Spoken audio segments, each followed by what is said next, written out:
Goddag! I aften får Kasper besøg af kammeraten Emil. De skal afgøre en vigtig dyst i spillet Magic Cards. Magic Cards er et moderne strategispil af samlekort, som foregår i en fantasiverden. Hver spiller har et unikt sæt kort, som er sammensat af forskellige monstre og trolddomskort. Spillets formål er at slå modstanderne ihjel ved at kombinere de forskellige korts egenskaber. Emil og Kasper spiller en version af Magic Cards, som hedder Commanders. Her er der et kort, der er bedre end de andre.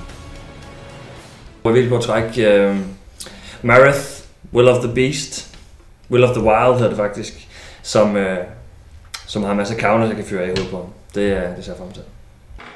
10, og det blev derovre. Kasper er heldig og får kortet, han ønsker. I den her gang. Det bliver ikke svært. Nu starter spillet. De første par runder sker der ikke meget i spillet, men endelig kommer den første hede duel. Desværre for Kasper er det Emil, der angriber. Jeg angriber med Windreader Sphinx og Balaf Woodcrasher. Kommer med 8-8. Okay, jeg blokerer. Det er 8 skade. Så der går 3 skade. Så der går 3 skade. Kasper mister 3 livspoint, da han kun er i stand til at blokere et af de 2 angribende monstre. Og nu skal der tænkes. Kasper er bagud, og Emil har nu bedre kort på bordet. Kaspers held er nu vendt til ulykke, Det er jo vanvittigt. og Emil sætter noget stødet ind.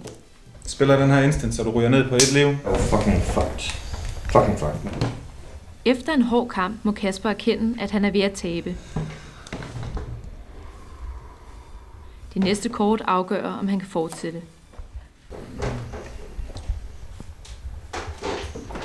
Der er ikke noget at gøre. Du er den værste ven, jeg har. Emil vandt det her spil. Vinder han også det næste? Hvor min vandrer, det er bare ikke klar.